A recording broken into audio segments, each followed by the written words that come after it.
So I'm disassembling this old unit. As you can see, I have all the sheet metal because I want to see the corrosion damage, and this is going to go back in operation for hopefully another 20 years.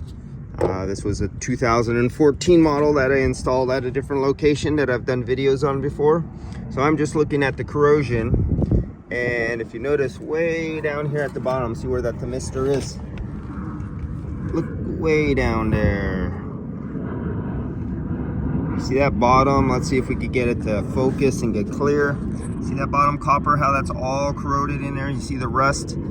That is where leaks start. Let's see if I could zip in there. Now, whoops.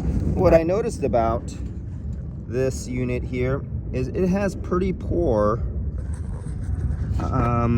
drainage for water. I noticed this is a low spot. This little low spot right here, all through here, there's no drain holes there. And I could see where the water built up, and all the salt from the fog in this area that would get sucked through here would gather on the coils. It drips down, and that's what causes corrosion down at the bottom. That's why you'll get leaks down there. See the corrosion starting between there where some of the old flux was in the metal, the silver, the copper.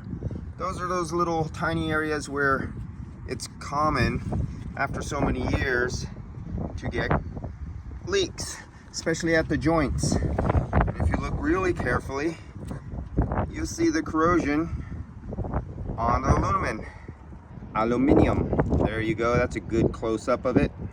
Let's go around this way, get the sun on the other side. So I'm gonna put a really heavy cleaner and stripper on this coil that's 10 years old, and then I'm gonna do a epoxy coat on it. And if it gets a good regular cleaning, it should last another 20 years. Everyone goes, oh, they only last 10 years, 12 years, 15. No, mini splits last 30 years, easy. It all depends on who installed them and what maintenance. Now you see this buildup down here? Look right down here. Look at that buildup. Let me see if I could get really close in there. Touching the bottom of the coil. So you got galvanized, you got a steel plate, you got galvanized that's losing its zinc.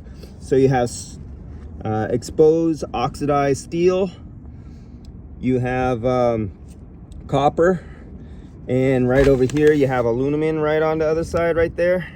You can see it flaking away from there as it gets eaten up, and all that could have been preventable by having better drainage here. So I think I'm gonna drill some holes in here at the very bottom where water could build up in, because this company, this is Panasonic, they build a good unit. I will admit they do build a good unit, but they could have done better on this one. This is the 12,000 BTU 25 SEER unit, 2014. And if you want to see how thin these tubes are, let's see if you could compare it to my finger here. Do you see how thin this aluminum is? That is just barely thicker than tin foil that is used for cooking. Now, if you ever worked with tin foil in a restaurant, the heavy duty stuff, this is about barely thicker than the heavy duty aluminum foil used for food in restaurants that order the heavy stuff. That's how thin this stuff, and it has a little blue anti-corrosion coating. As you see, that it kind of works, but it's giving it up its ghost. All right, further videos and plans on coming back to this one is after I take it apart, clean it, and epoxy coat the condenser. Try to get another 20 years. And this part right here, the zinc, the steel plate zinc right here and all at the end, this right here, before I put the epoxy coating on the whole thing, I'm gonna get the 95% zinc spray, and I'm gonna zinc spray the steel that's corroding and it's losing its zinc.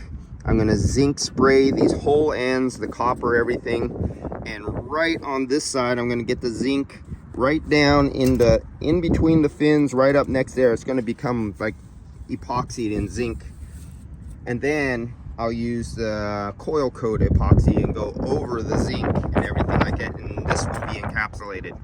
All right, see you guys later.